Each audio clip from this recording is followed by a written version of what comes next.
Hello, my name is Matt and I'm a professional illustrator who is creating a savage piece of coastline known as WintersEdge. This piece of coastline can be its own campaign setting or it can slot into your own world. As I create the illustrations set in this world, I'm also going to share with you audio of a campaign that we play in the world. We're up to episode 10 and I've also hit 100 subscribers.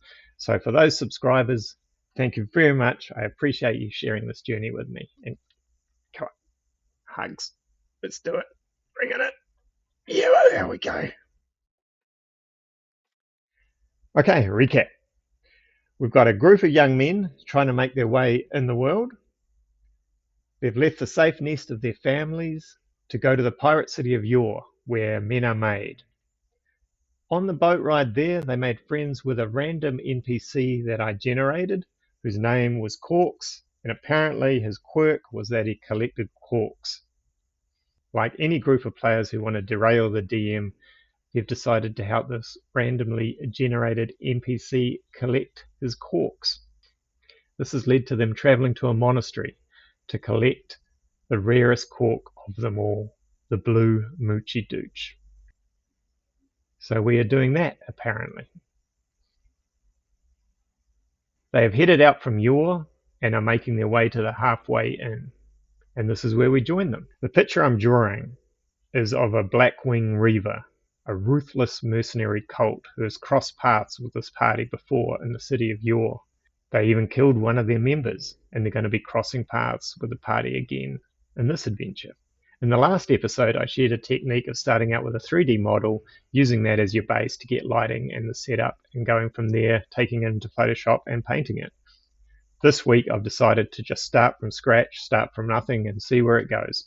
It's a real-time speed painting of 1 hour and 26 minutes, so you get to see everything. You'll even see the reference board I put there to give me some ideas on armor setups, but I've kept that quite loose and rough. So let's get into the adventure while I draw away. Enjoy. Right, so we'll go back to the night now, where we left you guys before.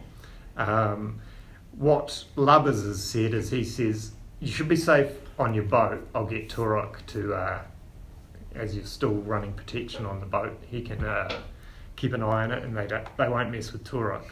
So Turok will walk you through.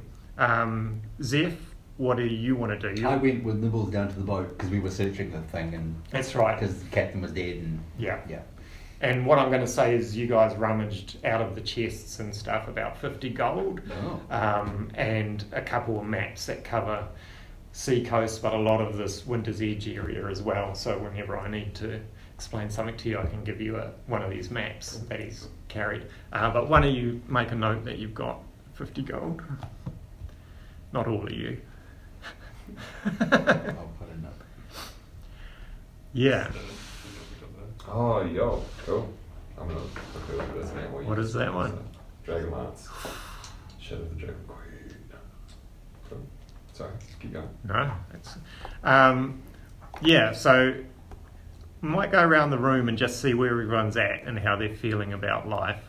I'm fucking dead, man. Just keep rubbing it in. Yeah. Let's go back to Duke Mooch and see what he's doing. Oh, Oh, no. yeah. Oh, with no pants on too. So Zeph, I think you're feeling excitement at the moment. Maybe a little bit of fear, but you haven't been really caught up in this Blackwing Reavers black mood. No, I mean, I feel like that's probably just a day in Yore, right? Yeah. And you know you haven't been tied to any of these people, but you have had this talk with Corks, and you've heard stuff that's excited you. It's a passion and a hobby of yours, and this is almost opening a gateway into a world that you want to be. It's also just an excuse to get out of the city, because I feel like he's actually never left the city. Yeah, he hasn't. Yeah. So you've still got to approach Tinkertok, who's, he's always watched over you. He's been protective. He's always talked to pirate. You know that the Lubbers and that have always had a word from him never to take you through trouble. So how do you want to approach this? Is this something you want to talk to him about, or do you just Well, want to... because I live with him, so once everything's done and it's time for a long rest, he'll head home and tell him more about what's going on and these strange and interesting people he's met, and did you believe the day I had, and we're going to head out tomorrow and see some stuff. Okay, and yeah, he says, he's a Udai, a rabbit folk, and yeah, he's one of the old Udai. I'll tell him about nibbles and stuff and the whole getting abducted thing. And he sounds like a good role model, this one. Son of a pirate, you say? So he's an older Udai. He speaks in the ways of the plain people, which is kind of a lilting, almost Yoda-esque way of talking. He takes in what you have said, and he says, "It is time you move on and find your own way." And it sounds like these people are doing the same. I think this is a good thing. I will try still watch over you in my own way, and you sort of know what that could mean. And he says, "But do come back." Oh, I'll be back. "And you be very careful. Dealing with the spirits, it can be dangerous.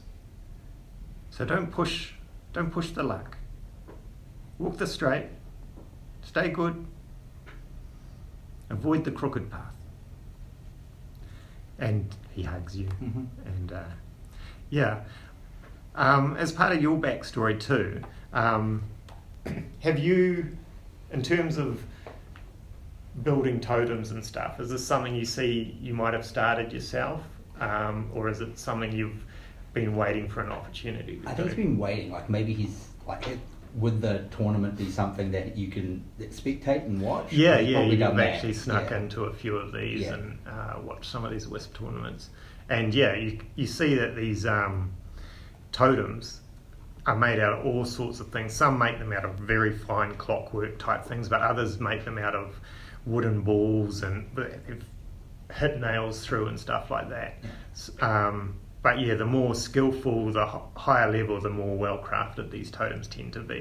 And usually what they do is they're collecting parts and artifacts to try and make powerful totems. So it's something you can keep in mind. Because Tok makes the totems for people. As a tinkerer and an engineer, he makes some very finely crafted ones, which he sells as toys, but you know that weird and wonderful people come from all over the land to buy these, to turn into these totems.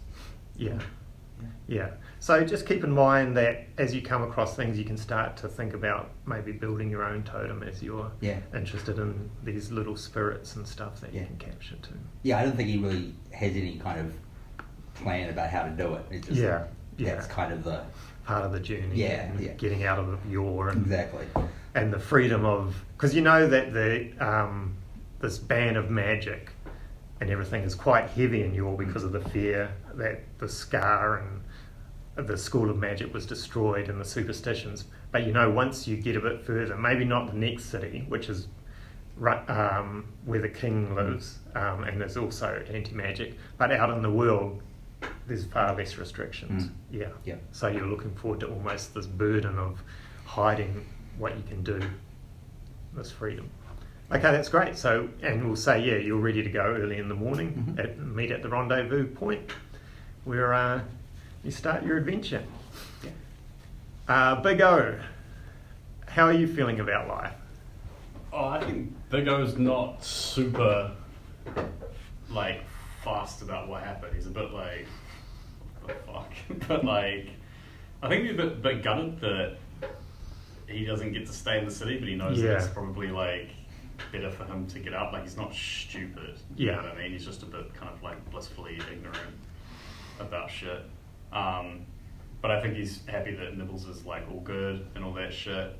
He probably would have come back to check the boat just to see if there's any booze hanging around. But actually that's a good point too. We can slip you a few different bottles that have been lying around. Just enough that would be a reasonable amount to carry if you're going long distance. He's not going to just sit there and have a sack full of fucking...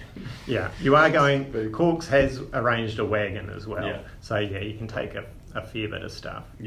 So I think he probably would have done that. He didn't actually get hit in the last fight, did he? I think No, I was just sitting there like, yeah, it was your mate who took a. Several arrows. This is painful. Yeah. So he'd be obviously trying to help out Arthur and stuff, probably giving him a few shots of whiskey or like whatever. But aside from that, no, I guess he'd just be like prepping up to go. Like, yeah. I also think that you have seen something that interests you in life, so a way of life that you're thinking, hey, that could suit me.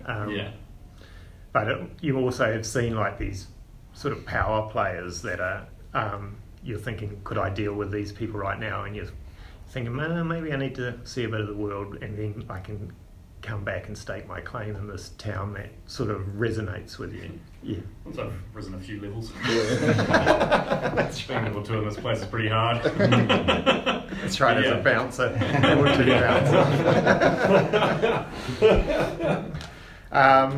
Arthur, how are you feeling? You've how many arrows did you have sticking out of you? I don't know, but I got 3 HP left. So yeah, while you were talking with lovers, they did arrange a medic who cut the arrows out, pushed out the arrowheads, applied some salve and stuff. You're a naturally fast healer, so we can say you've started the healing process, but because magic is not even talked about here and suggested, it's going to be some natural healing until maybe you get out of the city and figure out a way. But yeah, you're Be pretty keen to leave.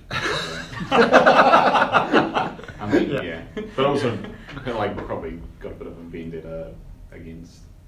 What was the group called? Sorry. The Blackwing Reavers, a mercenary company, and they were run by that big guy called Black Moon. Yeah. Yeah. He, it's almost weird in that encounter because he expected you to fall. You could tell he was surprised, and he did even, I think, make an offer to you to, if you were looking for work afterwards. He was impressed. Almost like this Blackwing Reaver company respects strength. They're low-life mercenaries who do anything for coin, but a lot of them were ex-soldiers believing in strength of arms, things like that. So yeah, it was, you're feeling a lot of animosity to them because they were quite willing to end your life without even talking about it. But also there was a bit of respect earned there by not dying, which is a good skill. Okay, Nibbles, how are you feeling? He's probably terrified. Yeah, I'd say so. Yeah. What we're going to do in the wagon ride as we leave also is we'll relive what Nibbles went through in the interrogation. He'll tell you the story, so we'll play it out as a sort of narrative device. But yeah, you would definitely... I'd say you went into the city quite naive, which is totally playing as your character.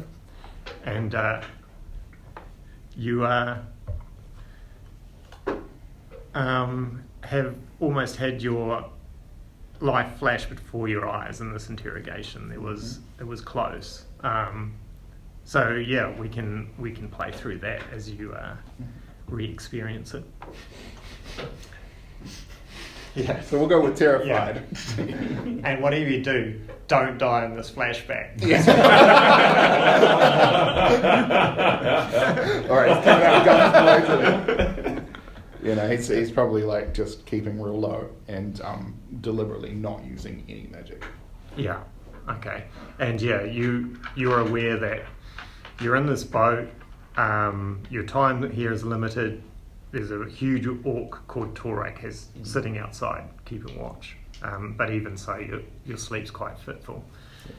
And we'll say you all wake up in the morning and make your way to where Corks has said he's arranged a wagon to begin your trek to the monastery in the Cold Catch Mountains, where the Blue Moochie Dooch is said to reside. Let's go. Okay, Corks is waiting there in his wagon, and he's excited. He's very pleased to see you.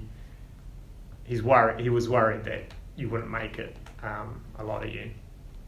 And he says, "Right, load up, guys. Let's get out of this damn town, and make our way to the Cold Catch Mountains.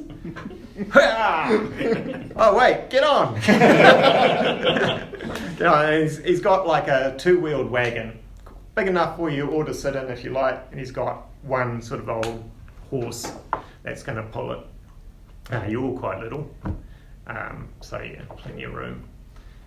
And as you take your places, Corks says to Nibble, "Come up and sit with me, lad." Nibbles will walk up slowly. Yeah. Tell me what happened. And shall we do it? Yeah, sure. Okay. So say I physically don't know. Oh, it went fantastic. They said, I'm going to become a pirate lord. 200 gold for something. Yeah, so you're in darkness. You're groggy, you shake your head as you're coming out of being knocked out. A bag's pulled off your head, and you're surrounded by 5 thugs and Trip, this huge black scale dragonborn. And the first thing Trip says is, "Don't change into that werebear." And he points at your wrists, and you see you've got razor wire tying your wrists to the chair. Yeah. And your feet. He'll just stay quiet and just like nod his head. Like it's dawning on Nibbles that it's the first time in his life that he's been by himself. He's got no one to back him up, and he's kind of just like he will just do whatever at this point. Yeah, as far as you know, no one knows you're here. Yeah. Even though Brave Zeph had got onto the boat at some point and figured out where you were. You also notice, and it almost brings some relief to you, there's 2 Kriska that have come into this room, and they're agitated, moving around, chatting, and you can see Trip is also agitated that they got in here. And even though you've only been here a few days, you almost feel... Days? Have you? It's been 2 days, I think. 2 days. Oh shit, okay, yeah, days. Yeah. You were abducted on the first night? I think. Yeah. That tracks. Yeah. Oh, okay, yeah. Yeah, and then you had one more night of sleeping, yeah. A lot's happened in 2 days. Yeah. Yeah. We've had people die. Yeah, and so, the first thing he says is, right, we know exactly who you are. We've always kept an eye on Black Scale and know his movements. We know he has an adopted Uday son who wears an eye patch made out of a scale and who calls himself Nibbles. You didn't even change your name.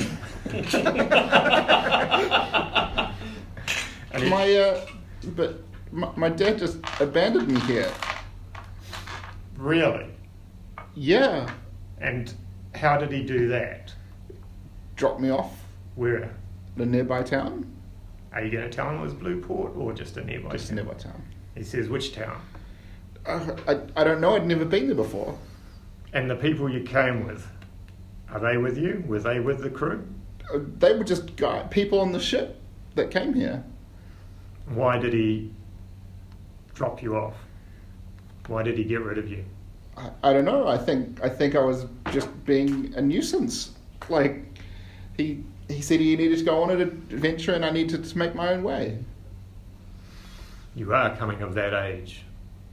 Same age I was when he got rid of me. Oh, did he get rid of you too? Yeah. So you can help me. How do you mean? Well, like, we both worked for Blackbeard at one point, Black Scale at one point. Maybe you could take me under your wing and show me around this place. My wing. Is that a Dragonborn joke? It's a good one. And he says, I never worked for Black Scale. Okay. Well, why did you mutiny and he kicked you off the boat? That happened a few times. Yeah, we kicked a lot of people off the boat. I did mutiny alongside Bowl when he was killing refugees. Bowl was killing refugees. No, Black Scale. Why was Black Scale killing refugees? Because the damn king paid him to kill refugees. And so Right. Bol and I were part of his crew, Blackscale's crew, and we had had enough. We've been sinking refugee ships left, right and centre when the mass migration was pushed out of Winter's Edge and sent to new lands, but there were no new lands. We were just sinking refugee ships. Oh. What happened to the refugees? What happened to you? Wait, when was the refugee? When did this happen? How old are you? 17? But if I was a refugee and Bol was killing the refugees, why am I still alive? I don't know. It wasn't Bob, it was Blackscale. Yeah, Blackscale. And he says, who knows, you know the story better than I do. You were the last survivor. I don't know what you did to earn your life. But for some reason he didn't kill you. Well, maybe he thought it was a bad idea and changed his mind, and maybe we could all be friends. It's a possibility, men change. But I don't know. That's why we can't trust you. Why can't you trust me? Because you're one of Pirate Bol's crew, and you're suddenly here and... Oh, I'm one of Pirate Bol's crew, am I? Blackscale's crew. And suddenly you're here, trying to get alongside Pirate Bol. We know Blackscale wants him dead for the mutiny and for taking me away from him. Well, maybe, you could... I've obviously, I've lived with the guy for 16 years of my life, right? So he raised me. I have no ill feelings, but he did drop me off. It's not like I'm on some secret plan to kill anyone. One of the Crisco Weavers. And he says, look, we're not going to kill you. We can't. And he glances at the Crisco. And he says, these two followed you in. It seems like the Crisco's watching over you. So, and then he looks at the Crisco and he goes, but we have to protect Pirate Lord Bol. So you understand, we can't have him here in our city. And the Crisco sort of spin around and chitter and chatter. And he throws up his arms. He says, you've got one day to get out of here. You need to be gone in the morning. You can argue or what? What's going to happen? Are you going to kill me? Well, what we'll do is Pirate Lord Bol will just put out word that he'd be happy if you were gone. You'll be amazed how many people out here want to make a good impression with Pirate Lord Bol. Here I was thinking I was. And I've done absolutely nothing against Pirate Lord Bol, and I'm being kicked out of the city. Well, you were raised by Blackscale. That's enough. You were part of his crew. I was his son. You're Blackscale's son. But wait, what? I thought you died. That's what he tells people. He's too ashamed to admit that his own son mutinied against him. Oh. Nibbles just goes quiet. Yeah, and then we can fade the scene from there as you're escorted out. And so that's almost why when you approach these guys, maybe you were stunned and quiet and have a lot to think about. That makes sense. Write that down. Okay, and this is happening as you're moving along out of Yor. The day suddenly starts to brighten up. You've realised that Yor has been, I wouldn't say oppressive, but it has been overcast and drizzly and has a sea mist a lot of the time. And so, suddenly you've got the sun on your backs as you're making your way to and Corks explains that you'll be staying the night at a place called the Halfway Inn. He says it used to be called the Happy Harpy Inn, but they just changed ownership really recently. And the new person has called it the Halfway Inn because it sits between Yor and Rulorn, the King's City. So we'll be staying there tonight. It'll be about a day to get there. And so the wagon rumbles along the tracks. The day's nice, the driving's easy. Does anyone want to chat with each other? Is there anything anyone wants to do, or are you lost in your thoughts, or just taking in the scenery? Just watching the city disappear. Slowly disappear.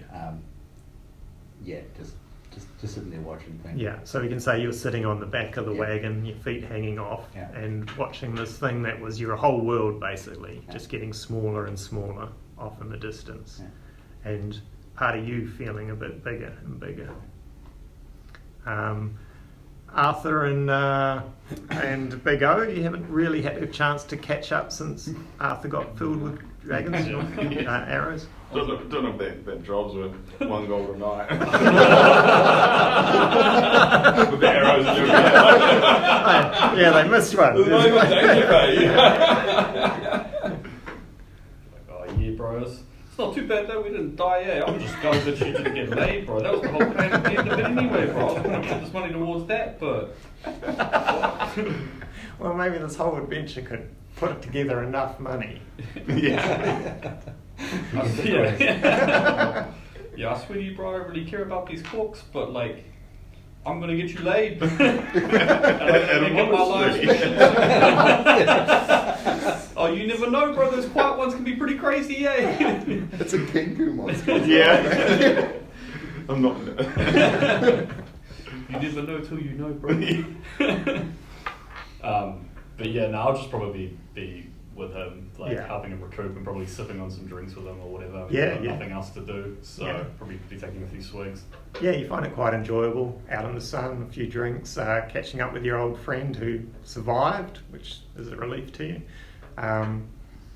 Yeah, and so Corks is sitting up the front with you, Nibbles, and after hearing his story, he says, don't worry, lads, these things always blow over. We'll find out. That was going through a quarter life crisis. He'll just be quiet. Yeah. He says, I've got something that'll cheer you up once we get to the tavern. You know there's only one way Corks can cheer you up. Nibbles puts on half a smile. You know, he's starting to get cheered up a little bit. Yeah. So you pull up to this tavern. It's a 2-story building. There's actually an old cemetery that surrounds it. You see a sign's been pulled down and a new fresh one saying the halfway in it has been put up, and Corks pulls up the wagon, ties his horse, jumps in and says, "Come on lads, I'll get you a drink and we'll get sorted for the night, and then I've got something for you all just for helping me out. It's been really appreciated." And he walks into the tavern. You guys follow suit. There's a tall, skinny man at the end. There's a few patrons. There's a really old man drinking away on one of the tables. And as you come in, Corks sorts out the beers for everyone. You gather around a table. And he says, "Right, lads, so this is going to be your initial payment for helping me out. You each get a cork."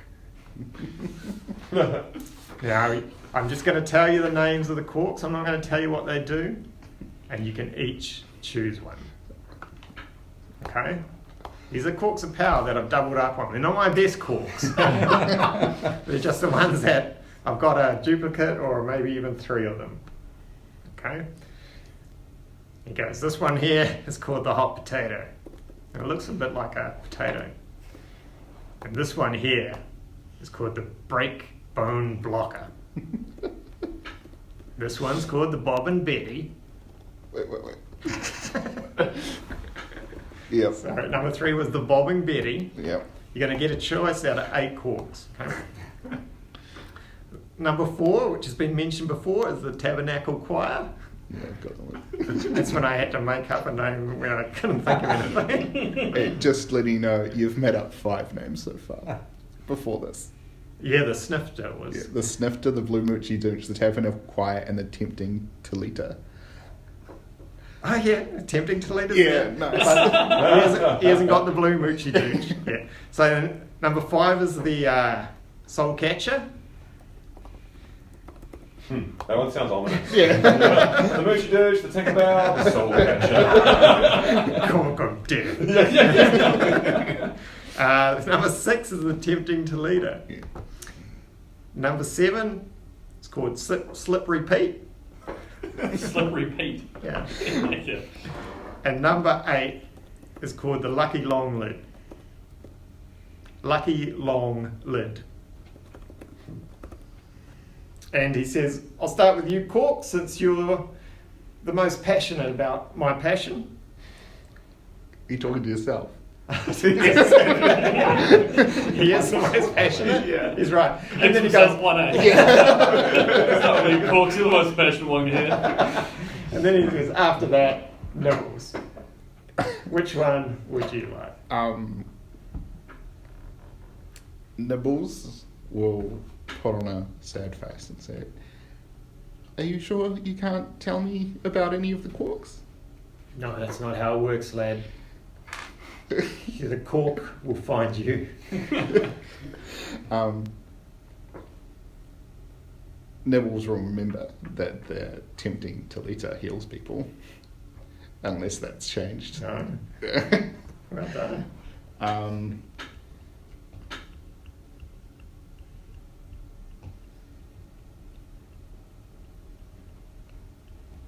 going to take the Soul Catcher. Okay. Cool. I'll tell you about that one in a second. Okay. Joe, did you catch all the names there? Arthur? Which one is Arthur going to have? Slippery Pete. Slippery Pete. Nice. Big O. I was going to go for Slippery Pete as well. Ooh, too slow. Let me just roll. He might have two if you... Oh, I'm not that fast. Okay. Can you tell me the names again? Yeah. So you got the hot potato, the no breaker bone blocker, Bobbing Betty, Tabernacle Choir, Soul Catcher, which is gone, Tempting Toledo, Slippery Pete, and Lucky Longlid. Lucky Longlid. Shit. I'll get the Tempting Toledo, alright. Nice. That'll actually suit you quite well, I think. And Zeph. Well, I was going to take the Soul Catcher. I thought you might have, but it's probably not what you think it What is. I think it is. Yeah. I'll take the Tabernacle Choir. Ooh, that's quite interesting too. Okay, so I'll quickly go through. Soul Catcher for you, Nibbles, right? Was it? Yep. It's similar to a ring of mind shielding. And as you pick it up, you hear a little voice in your head say, "Oh, hello. Oh, finally. Could you get me out of here?"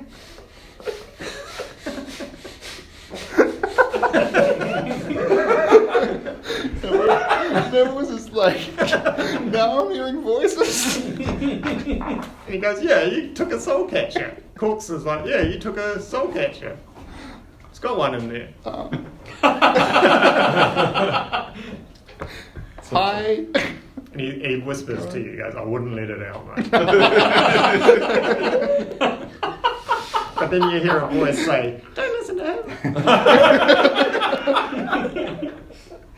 Nibbles is going to ponder on this. Yeah, so it acts as a ring of mind shielding as well, and you can wear it as a necklace or on your person or whatever. Yeah.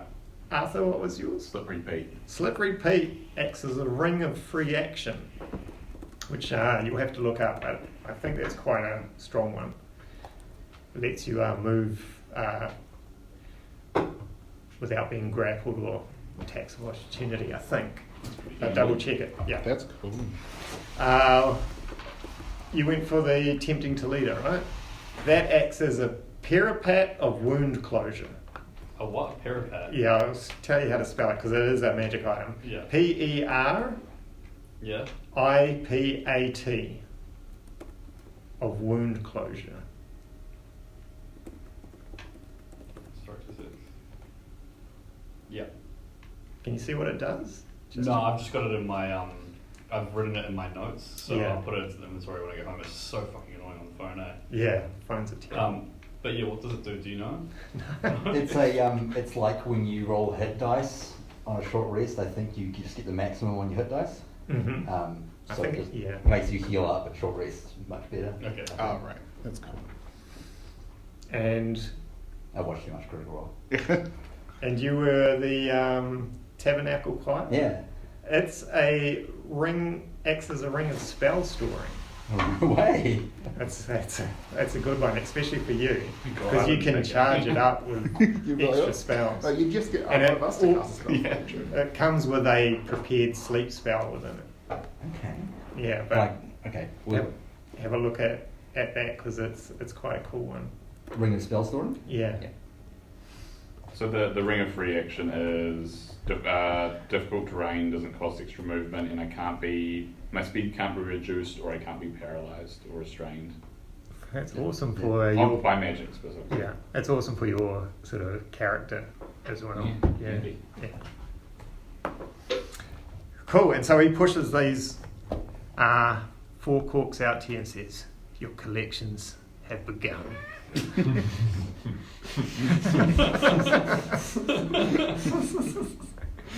Okay, and so you enjoy a few beers. You all feel a bit uplifted. You've all got corks of power, which is not many people have in this world. I'll divide up that bag of gold. Cool. So Yeah. everyone gets 12. One take 12. Nice. And Yeah. I'll put 2 towards drinks for the rest of the night. Yeah, that'll cover it. Yeah. So the drinks flow. Laughter starts up. Yeah, so we'll say this carries on. Dinner is served. You've got rooms that have been arranged. They're upstairs. Just as an aside, this is the same tavern that your characters did that one shot on with Percival Bartleby. It's the same tavern. Yeah, and it's actually only a week after that happened. So, Percival.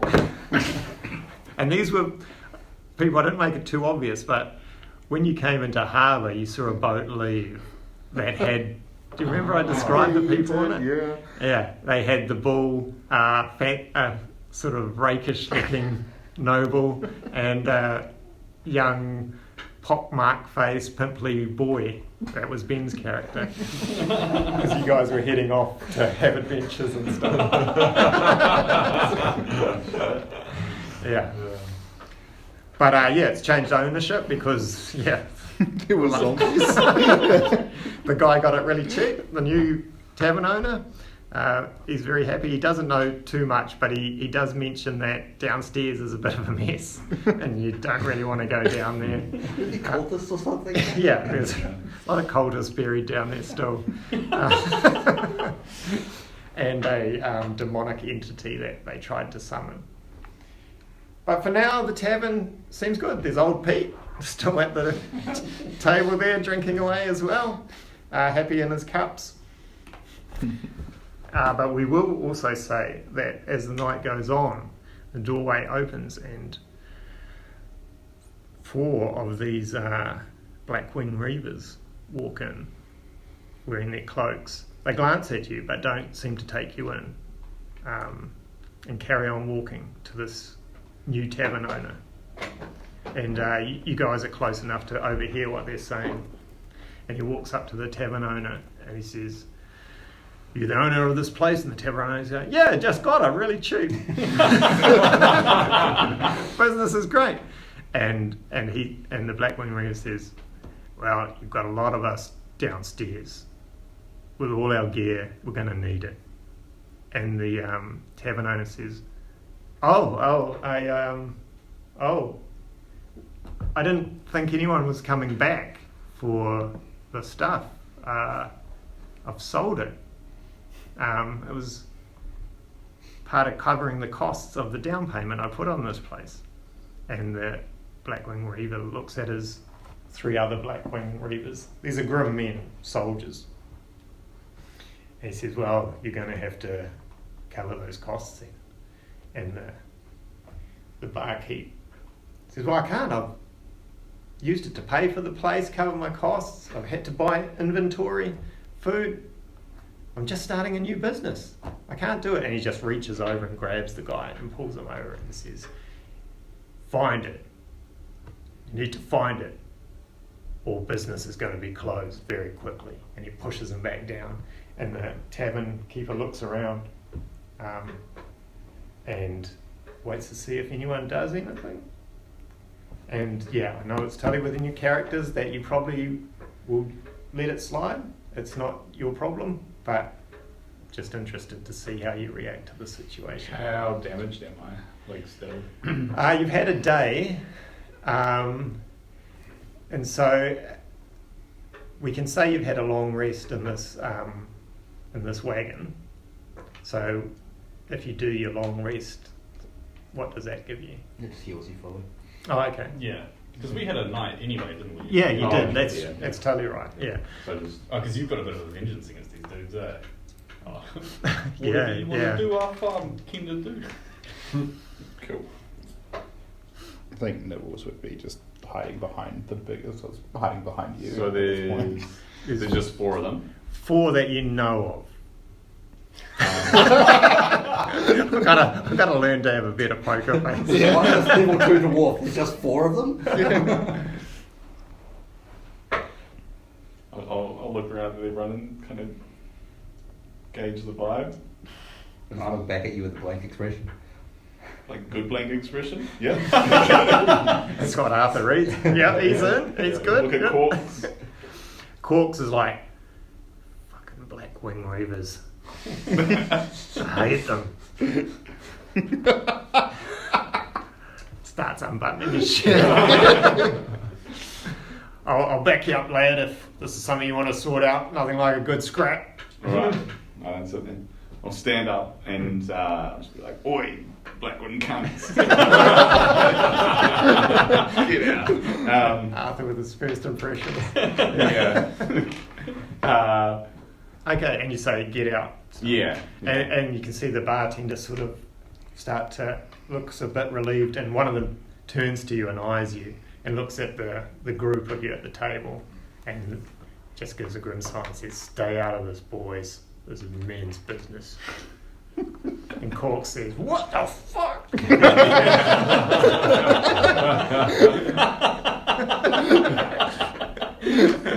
Yeah, his shirts come all the way off, and he's like, "It's corking time." And yeah, so and then their leader comes up and squares you up. He's nothing like this black mood guy. He doesn't have that aura about him. You get the feeling these are sort of mid-level that have been sent to just Mid-level. you don't feel intimidated. You feel Oh yeah, they're not like. yeah, not like you're dealing with hardened vets that have seen thousands of battles. They're still finding their way. Doesn't seem like men's business to me. It seems like you're shaking down a tavern owner. Well, yeah, that's basically what we're doing. But you need to stay out of this. We've got people to collect. Well, we're not worried about the people. We've got funds to collect, and you don't want to be part of that collection. Yeah, it's your last chance. You better fuck off.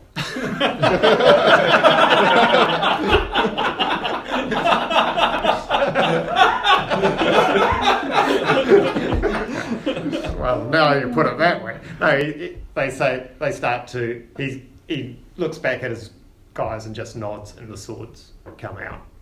Let's roll for initiative, fellas. Oh shit. Sweet. Bar Roll fight. the 4.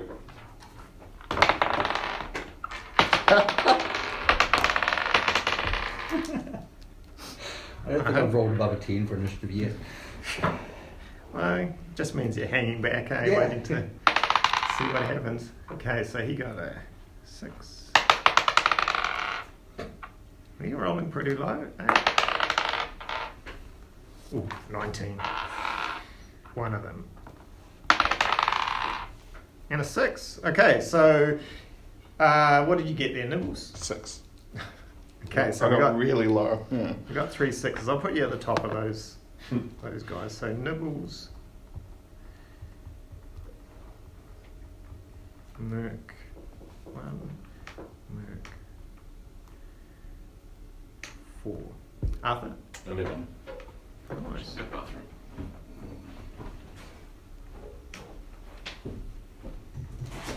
They go? I got an 8. I'm just going to buffer as well. Okay.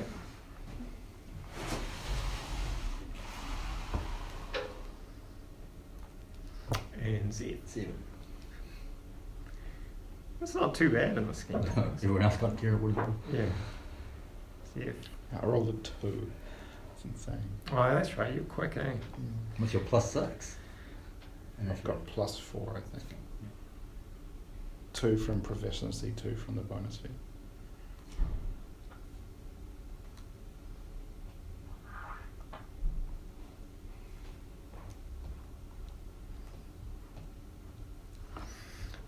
Okay.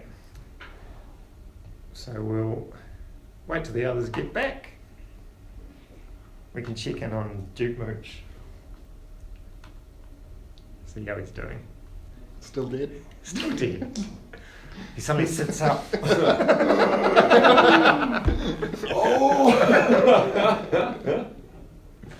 Well, at least my servant now has my bedroom. That's right. Yeah. He's probably just going to assume everything. The whole thing, yeah, exactly. Yeah, I'm Duke Mooch now. Exactly. Your papers are probably still there. Exactly. Is Rothmark still sleeping on the couch? Yeah, Grothmark's still sleeping on the couch. One day I'll come back. Are you playing D&D with anyone else at the moment? Well, I've got a Pathfinder campaign that's going to start up with Patrick. Oh, cool. Online. Yeah. On Wednesdays, actually. So I'll be, just kicking that off next week, I think. Are you running it? Yeah, I'm running it. Oh, yeah. cool. I'm doing the Abomination Bolts module, which is like one of the official Paizo modules for TUI. So it's really good because TUI's rule system is so deep.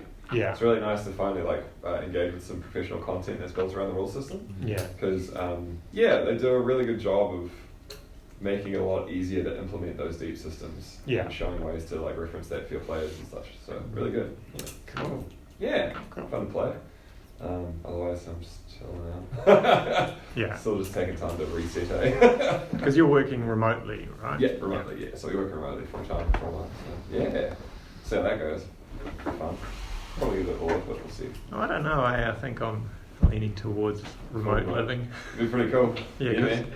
Yeah, it's happening with Joe at some point too. Couple months. Yeah, gonna go full remote.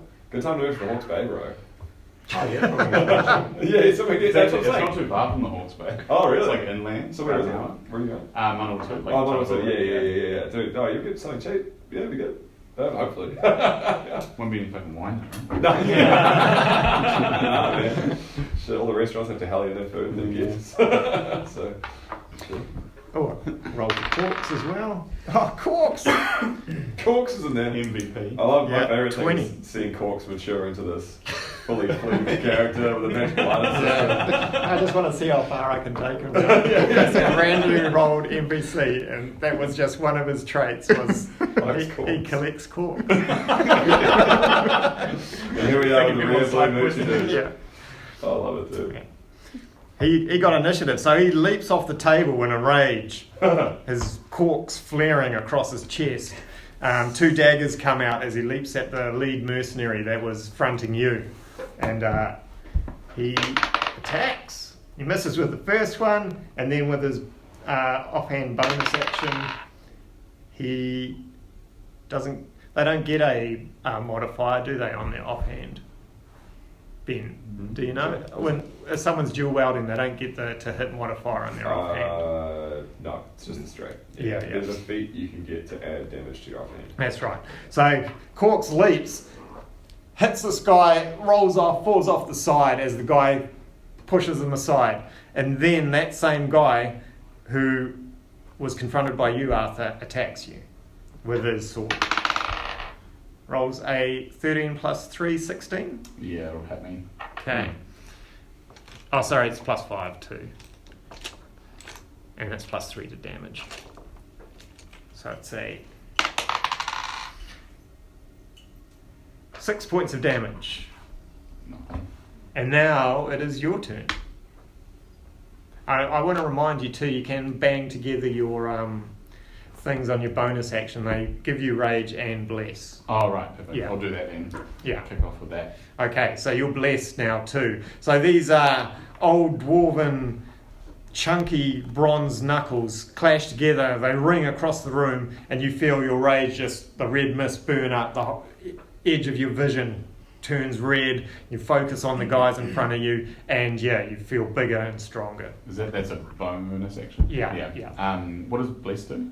It gives you plus a 1d4 to your attack rolls. And saves. Might as well use it. And yeah, you'll get one swing, because you can't use your bonus action for the other swing. His bless lasts for like 10 rounds or something. Oh, Yeah, no. Yeah. Well, I mean, 9. No. Yeah, so as you go into a rage, this man's just brushed off corks, and he ducks your huge swing as he steps back to pull out his sword. Oh no, he's pulled out his sword because he's hit you. Big O, it's your turn. I'm gonna go straight up to that man dude as well and just start swinging on him. Okay. Was there, because you know how you were saying that there's different alcohol would affect me differently? Yeah. And we've just been drinking beers. Is there anything there with that? Just out of curiosity? Well, I can roll random to see what you got in chest, Winter's chest. Yeah. And you could technically say you might have been swigging on that rather than beers if you want to. Oh, well, I mean, we would have been drinking on the way there is what I said. So, yeah, if you want to roll random and see what it is, because I'm happy for it to be like a buff or a nerf type thing, like whatever, right? Okay, so I'm going to go for the medium alcohol level, not the top shelf stuff. And you've got so you've been sipping on a drink known as the fire brew. So that, if you wish, gives you fire breath. Yeah. So you've been sipping on this hard whiskey, and as the fight starts, you belch slightly, and you notice a burst of flame come from your mouth as well. Can someone look up a potion of fire breath? I just need to know if you ever want to use it. Yeah, just because it might not be as good as your fists. It's just one of those things where it's like I'll burp fire, but also be like, am I going to set this whole place Oh, there's on that. fucking fire? The guy we defeated the tempo. Yeah, you're okay, mate. There you go. It's exhale fire at a target within 30 feet of you. 13 save, 46 fire damage. And is it just one use? You can use a bonus action to exhale fire at a target. Yeah, I think it's just one use. Yeah, so if you I want can use it as a bonus action. Yeah. But you only get to use it once, and normally this drink would cost you, this alcoholic brew, if you find it, would cost you 10 gold. Okay. Yeah.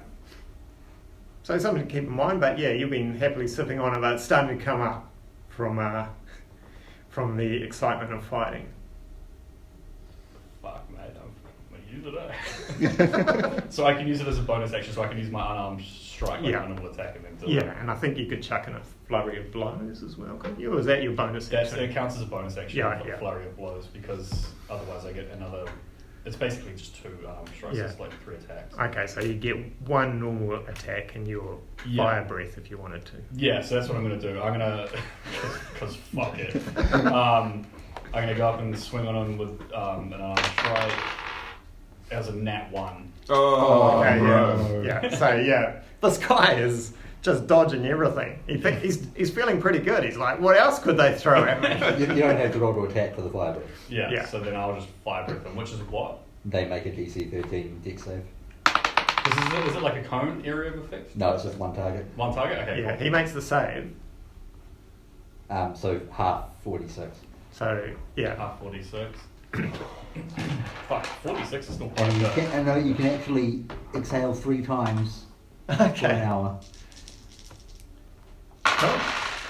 Cool. 5, 8, 12, 17. So halve that to 8.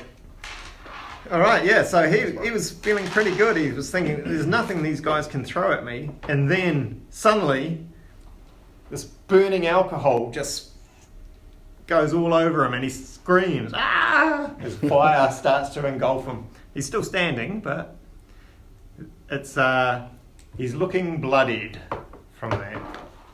And that was all your stuff, right? Yeah. Yeah. So now we go to merchant number 2, who steps past his burning friend, and will say he'll attack you, who's suddenly done this fire breath. So with his sword, well, it's cocked. 14 plus 5, 19. Yeah, definitely hits, yeah. And that's 8 points of damage.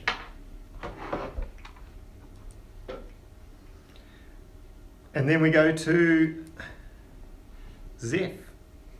Shit. So what's the surrounding? We're at a table in the middle or towards the end? Yeah. So let me. I think I've got a little tavern map here actually. Let's do that.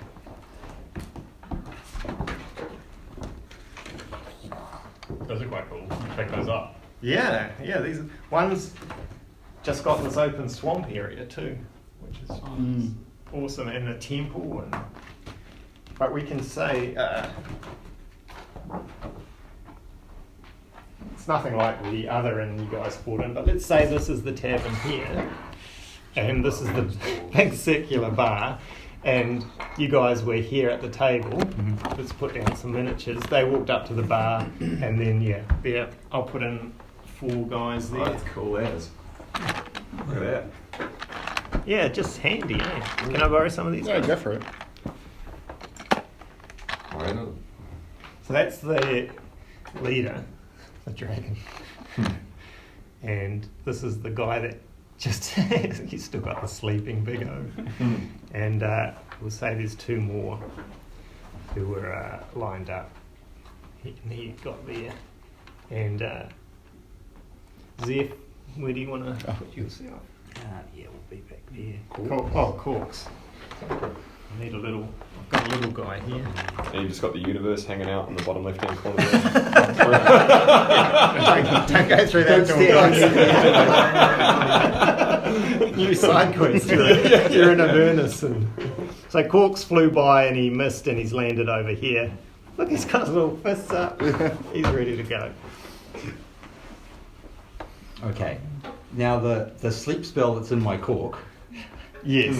Oh my god. would I be able to cast that without any kind of... Ooh. It's a good question. I think it just stores the spell, so you've still got to You still gotta cast it, yeah. Yeah, use all your... well, we won't say components, but we'll say the verbal and somatic. Alright, so...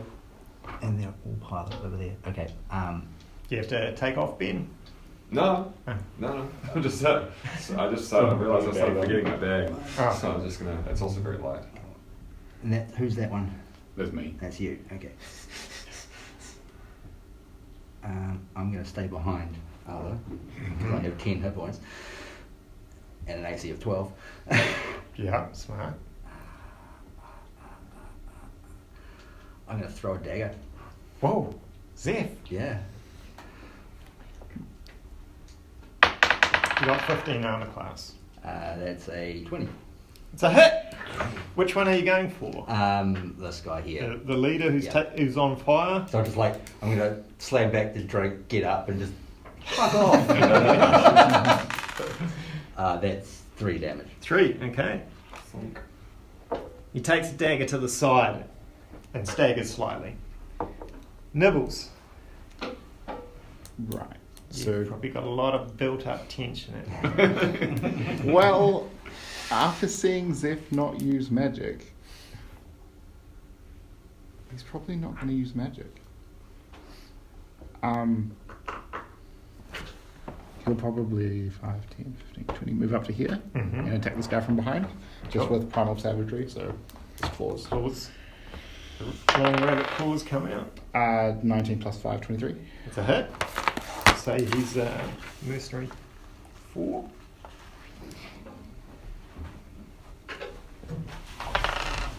And 2 poison damage. 2 poison? Yeah.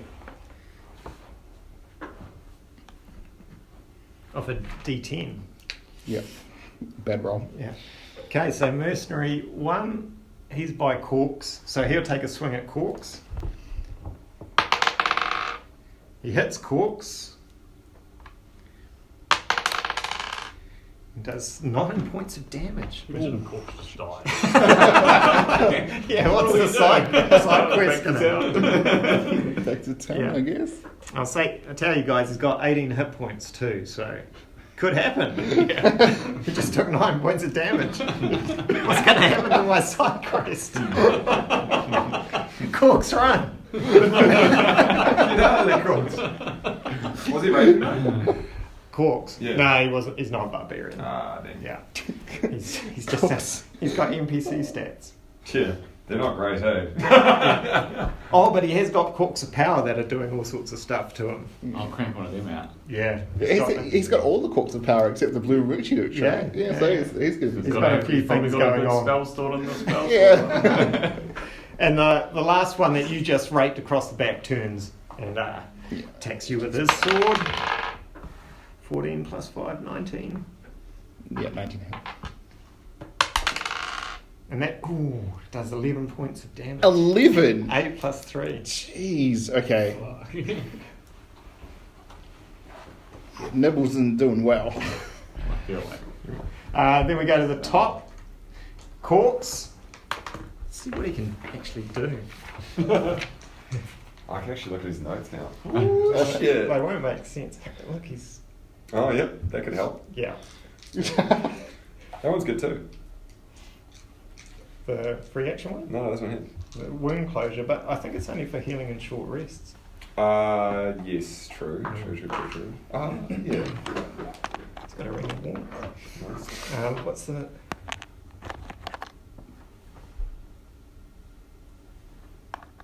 Etherbane, you can hit anything ethereal. That's not going to be... here's the stats. I found a stat block. How many hit points have you got? Say it's 18.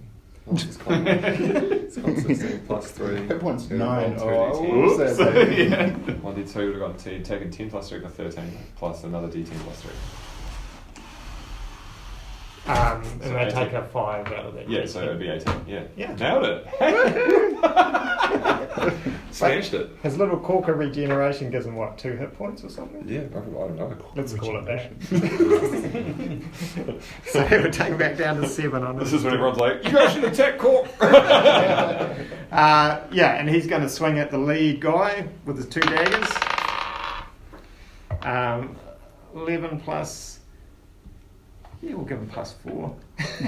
He hits the first one, misses the second one. So suddenly the guy on fire he will be down. Because he only had 4 hit points left. So the leader falls under Cork's barrage of daggers and drops. Which is perfect because now he doesn't get an attack. He was up next. Arthur, you're next. Sweet. Raging away. Yeah, I'll step over that guy's body and attack the next one. Oh yeah, well, knock down. You just gotta move through like a train. Just Yeah, whack, shit. whack. Oof, big gloves. This is mercenary number 2.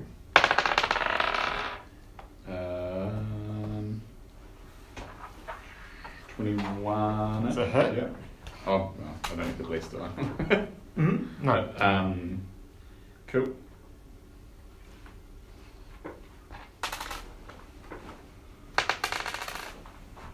Five damage for them. Nice. And do the 7 damage with the rage, yeah. Oh, cool. And then offhand is a bonus action, right? Yeah. Yeah. That'll be a hit. Yeah. I don't need that. That was 3 damage with that one. 3. Yeah. It's good though. He's staggered and bloody. Drops to a knee and regathers his step.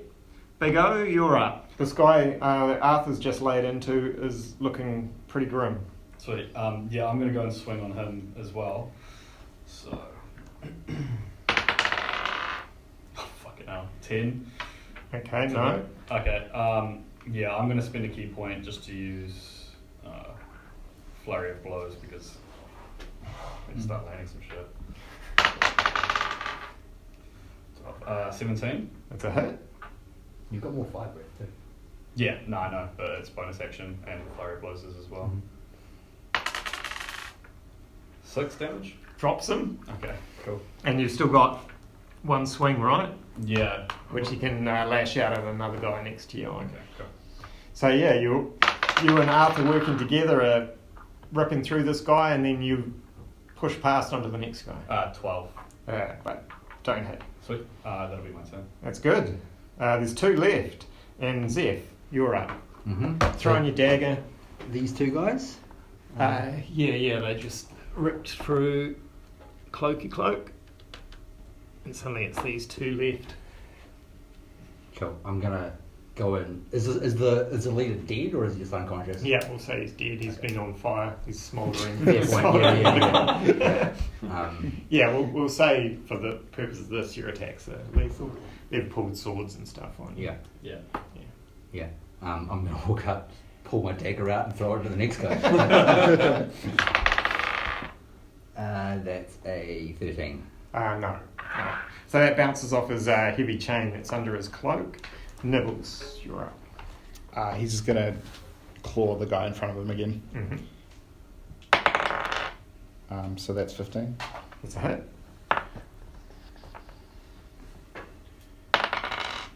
8 poison damage. Oh, that's nice. Yeah, he's starting to turn green and bloody, and froth starting to come out of his mouth. Down to 5 hit points.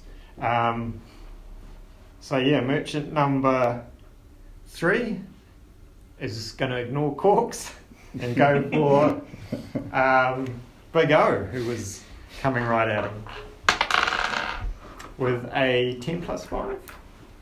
My armor class is 15. Yeah. So does it hit on 15? Yeah. It does. Yeah. So it's going to do, whoops.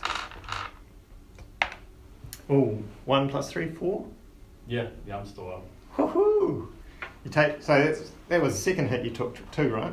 Yeah, 2 sword slashes open across you. I think that's the first time you've ever been hit. Yeah, it is, and I'm pretty fucking low. Yeah. And then the merchant dealing with, the mercenary dealing with nibbles. Oh shit. Yeah. I accidentally did last turn. I forgot.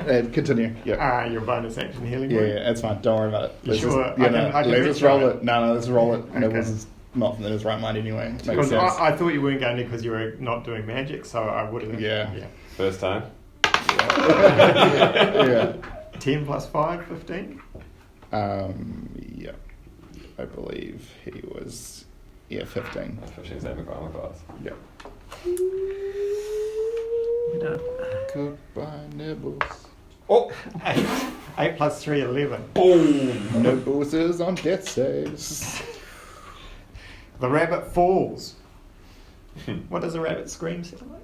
It's terrifying. Yeah. I've heard a dog grab one Yeah, actually. I've seen one get carried off by a hawk. jeez. It flew across me over the road, bro, and all I heard was screaming, and I was like, what? So I was Yeah. like, Yeah. It's a fake. yeah, it's a fake. Okay, so yeah, Nibbles falls. And then we go to the top of Corks, and Corks is like, Nibbles, no! And leaps at the one that... I'll get my cork back. So he hits that guy. 1 plus 3 is 4. Is he? Did I give him extraordinary strength? No, strength of 14. So he's down to 1 hit point. And with his other dagger, an actual 20. Nice. Yeah, so the one in the gut, and then he reaches around straight through the guy's throat and pulls him down. He's like, shh, shh, shh. and puts him down gently and starts to move towards you. Did he pop a cork in his mouth? Yeah, cork. And 2 corks on each arm. And then Arthur, you're up with one who hasn't been hurt yet, the last one standing. I'll charge through and have a go at him. Okay. It's like 20. Awesome. Not nat 20. That's a hit. Cool. 5 damage, 7 damage for that one. Great, he's down to 8. Now 1. Oh no. Yeah, but you still hit him with a resounding blow that staggers him. And then Big O, you and Arthur working well together as always. Yeah, You come in. go up and swing on him. Ooh. 19. So yeah, 24. It's a hit. Okay, so 6 damage. Nice, he's down to 2 hit points. And then I'll do unarmed strike as my bonus action. Cool. That's 12 again. That's a miss, that Yeah. one. But then we jump to Zeph. You see this guy's staggered. 2 huge hits have knocked him back against the bar. Yep, another dagger. I've had 3 of them, so that's a nat 20. Oi! While he's chugging back beers. Yeah. While he takes 2 huge blows to the midriff, summoning a dagger. With 4 on the d4, Wow. so that's 10 damage. His head just explodes as across the bartender behind him, who's just standing in shock, and then he drops down, and the How did they bartender. go do that? Yeah, you all look at Zeph like, holy heck, what can this kid do? He's finally using his magic. He believes. I am He's the starting Lord. to believe. Yeah. And the bartender is like, well, I guess drinks are on me, lads, and help yourself to whatever rooms you like. I'll go add these guys to the pile downstairs. Let's search their pockets first. Yeah, help yourself, guys, help yourself. So they're all wearing quite nice chain and swords and stuff if you want to load up your wagon. And we will say they've each got 10 gold that you can split, each grab 10 gold. Wow. Yeah. Nibbles cries out for help. Oh, yeah. Corks is over you, like trying a med check. Because we haven't got any actual healers here, have we? I think this It's guy. me. Okay, so we've got to do med checks. And you've got to try a death saves, right? Do you want to do a death save first and then he'll try a medicine check? Sure. 3. So that's a failure, right? Yeah. So you go to death save 2. Mm-hmm. And then what does he have to do a medical check? He has to roll over a 15 or something, doesn't he? With medicine? I swear to God, Corks. If he gets natural 1, too, he strangles you with a bandage. And what's Corks's bonus to his medicine? I haven't got it here. Oh, actually, this is what he does. He takes out the murder curdler. It's a black cork, and he places it in your mouth, Murder curdler. I'm gonna get Yeah. this one. and you start regenerating. Okay. He says, "You're not going to keep that one, though, lad. That's one of my good ones." It's curdling that murder. Yeah. What's your medicine, by the way? +2. Okay, yeah, he would have been about the same. But we can say that, soon the murder curdler starts to work and your wounds start to heal up enough for you to Get up. get up. He says, keep that on you for the time being and it'll work its magic. Nibbles puts it on his little necklace with the other 2, so it looks like he's got 3 corks now. Wow, tripled his collection. Yeah, so if you guys like, we can leave that there. You spend the night at this tavern, and we'll set off in the morning next adventure to Rulorn, the great walled city, and go from there. Sounds good. You've also crossed paths now with the Blackwing Reavers, which might come back to haunt We you. didn't leave any survivors. It's true, you didn't. Yes, you didn't. They'll be That mad. you know of. How much gold did we... So you said we found 10 gold, is that split Yeah. between us? No, 10 gold on each of them had a pouch with 10 gold, Okay. so you can each grab a pouch. Zeph throws you each a pouch as he's rummaging through the bodies. Sweet. So we've made 22 gold each this session then. Yeah, Nice. Way better than bouncing. that's right. Murder and looting. It's like 2 bottles of fancy whiskey for you. Yeah, exactly. Were any of them cloaked by any chance? Like, did they have like a hood? Yeah, they Yeah. all were cloaked, wet rain hoods. Nibbles will try and grab one of their cloaks Mhm. and just put that on to kind of like conceal his identity. He's also not going to wear his eye patch anymore and not Okay. carry the sword. He's learning. Oh, I forgot you carried that massive sword too. That was another giveaway. Right. Yeah. Yeah. He's a little bit annoyed at Yeah. his father, his stepdad. So he's probably gonna try and pawn it off to the Wow. pawn it off and see if he can get some cash for it or something. Yeah. Leave that behind. Yeah, Cash. yeah. Very good. Very cool. Sweet. Thanks, Sweet. guys. Sweet. And thanks, Ben. I'm sorry the Duke didn't disappear into the No, it's fine. It's better this way because he was a bit of a menace. So. He didn't have any grand plans. No, he's No going one's with got the great flow. plans, man. Did you want to ever tell these guys what he was doing? Oh yeah, sure. What was he So doing? he was completely impersonating some dude he just stole a bunch of stuff from. Yeah. There was a guy We called figured that one out. Duke something or other. What was this? Silver? What was it? He was actually Duke Sterling. Right? Sterling, yeah. Yeah. So I was trying to think. Yeah. So Duke Sterling, and then Coach's whole thing was that no one should ever have much stuff, but neither should he. So he was just going to basically like cause chaos by spreading wealth. Just do whatever he could. So he like impersonated this Duke Sterling, and it ended up being a big deal. Yeah, and it turned out this Duke is a rather ruthless and hated man. Yeah. And he's been. So you were actually killed for your fake identity. I was killed by fake identity. Yeah, exactly. Hoisted by my own petard. So Yeah. that's awesome. Yeah. But that's why his name is Mooch. It all makes sense. Yeah, it makes sense. Yeah. We've named a cork after you, basically. Oh Right? yeah, the big one. Yeah, exactly. The Moochy douche. So you guys have got to get it, and well, you won't even know the Duke's dead. You Yeah, just- true. Yeah, He just I never fucked met off. the guy. Yeah, he offered you guys like sweet apartments. Oh no, not anymore because that was retcon. That was police day. So that's where we've left the adventure for now. Unfortunately, I'm still drawing, so I'll carry on doing that, and rather than talking over the top, I'll just play some nice, gentle music till we get to the end of this process. Enjoy, and thank you so much for watching so far. I really appreciate it. Bye.